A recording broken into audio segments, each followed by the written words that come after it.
Hey guys, so this should be kind of the last, hopefully the last day of the brace. I'm kind of just in front of the hospital over there. Hopefully this is going to be like end of the long 6 weeks with this puppy, which it was nice and comfy. It wasn't too bad. It wasn't. So thanks to Jana for bringing me here. And really, hopefully the X-ray and everything goes fine and I'll be able to get rid of this. And then the follow-up is going to be more to show you how to build.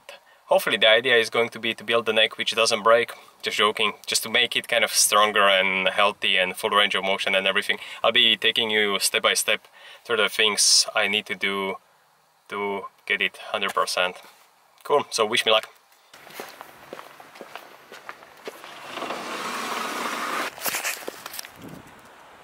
So just heading to X-ray. Now I got official permission to take this off and fingers crossed, hopefully it's going to be all fine. So after the checkup, so the news from the X-ray, I guess not so good, because the fracture is still there, or it's not fully grown. But the consultant, he didn't even look really surprised. He's like, man, it's been quite a short time, and with the soft color doesn't basically fix it too much. So it will take some time to heal. So I have basically appointment in 6 weeks. They will take X-ray again and just to see. So a lot of people ask me about how I feel and if I have much pain or stuff like that. So like my pain is like from, let's say, 1 to 10 would be like 0 to 1. I don't actually experience much discomfort or much pain. Usually it is discomfort, it would be like 1. I'll give you a little bit of list of the injuries, what I managed to basically cause to myself, and with a little bit of backstory or what it means and kind of what I'm going to do about it. So the first one and the major one, I guess we can say it is the major one, is one of these. So this is your C7. One of these spikes, as you can see over here, it's called spinous process, basically broke off. How did that happen? Well, the main role of that piece of bone is to prevent extension. So when you, as you can see, when I extend the neck, when I do this, those bones kind of collapse into each other, and when you do it with just enough force, you can shear or break one of these.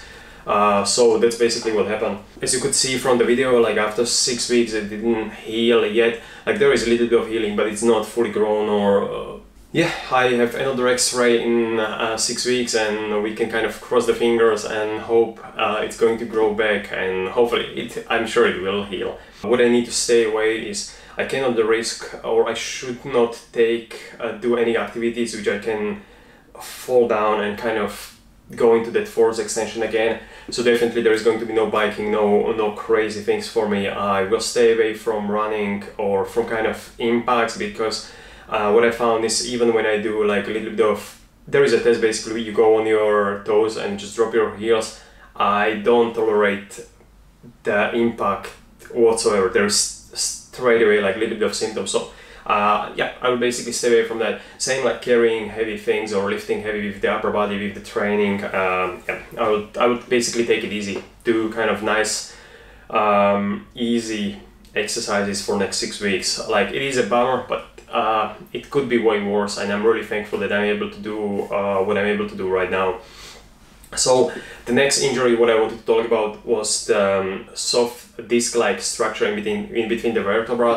So one in between that C7, the thing which got broken, and the next one, T1, there was a little bit of herniation, but when I checked it in the hospital, actually at the video which you saw, that herniation is very minimal. It's almost like there is nothing even sticking anymore from the disc. So the disc is like a little bit injured, maybe from the impact, but it's very minimal. And as I found, my cervical spine, my neck, and all of the discs are actually healthy, which I don't usually see with people over, I guess, 10 years old. When you see the MRI scan of anybody, there's generally going to be something going on. And with my medical history and stuff like that, I'm really surprised that it's still kind of intact. It looks really good. Next on the list is going to be basically the ribs. There was a little bit of cracking and a lot of pain the first 3 or 4 weeks after the injury. I just used the basic bandage. I could not take deep breaths, and I could not sleep on that side. But gradually, after 3 or 4 weeks, there is that popping noise, or that it's basically gone, and now it's actually fine. It's not even sensitive to touch. I can sleep on that side, generally no problem. The next was the AC joint. I'll show you basically what the AC joint is and what actually happened. So the AC joint, you have your collarbone over here. Let's see if it is visible. Yeah, so you have your collarbone over here and you have your shoulder blade over here. So they're kind of joined together, which is called like AC joint. And usually cyclists, when they fall down, when they go over the handlebars, the main impact then goes through the shoulder, and it puts a lot of stress on the collarbone or on the AC joint. And in my case, there was a mild sprain.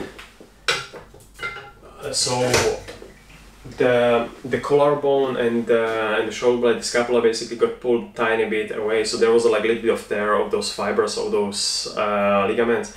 But it's not something which will, I don't think it's something which will require surgery. I could not raise the arm for first 2 weeks whatsoever, like there was a lot of discomfort, but now I'm able to slowly start to move it and start to load it. And the last, and which is kind of the injury or the condition, which it's kind of hard to talk to, hard to explain, because like you can explain broken neck, or I can communicate it just fine, perfectly, but this is the injury or condition which is kind of hard, a little bit harder to explain. I'll try my best basically to do it. So after the head injury or after the concussion, as I found out, 20% of the people develop some kind of longer term or some kind of symptoms which are grouped under the umbrella of post-concussion syndrome, which means like you have troubles with memory, concentration, and a lot of different symptoms. The best way how to explain it, or the best analogy I heard how to explain this kind of condition, is in 2014 there was a World Cup soccer final where the Germany played Argentina. Germany won, by the way, 1-0 in the extra time. But one of the German players, he got hit by to the head, and after the initial, like they checked if everything is okay, and he was allowed to continue with the game because the injuries were not serious, or they thought so at the time. But then after 14 minutes of the game, after the initial injury, he went to the referee and he asked him, he's like, "Ref, can I ask you a question? Is this a final?" And the referee basically thought he's joking, and he just answered him like, "Yeah, it is a final." And the player said, "Thank you, it's really good to know." And then roughly like 15 minutes later he collapsed, and he was then diagnosed with concussion and all of this. So it is kind of elusive injury where when somebody talks to you, they might feel like you are perfectly fine, but you inside you just feel like you are living in a dream. I will devote the full video, because if I would start to talk about the symptoms and everything what I experienced myself, it would take another possibly like 20 minutes. So I'll try to make a video about the symptoms and about what did I do with those symptoms and how did they impact my life in the future video. With this post-concussion syndrome, I started to study neurology and started to study a lot of different things around it, just to know more, so I know kind of, I can understand how to help myself, how to get better, and all of this. Tomorrow we are heading on holidays, so I guess that post-concussion syndrome video, I guess is going to be from Slovakia, from holidays where we are heading now. And what I wanted to say also is, if you by any chance find this video and watch it, there is a great group on the Facebook which is called like Post-Concussion Syndrome Support Group. Just join it, follow it, or like it, or read a few of the posts. It makes a huge difference when you know that you are not crazy, you just got hit to the head really strongly, and there is a lot of people around the world who are experiencing similar symptoms, and this could be from kids to adults, people involved in the car accidents, people who hit their head just on furniture or something. It's kind of really weird. So yeah, I guess I will leave you with this, and next time I'll talk to you about the whole post-concussion syndrome and what it means and what did I do basically to get better. Guys, see you later, bye bye.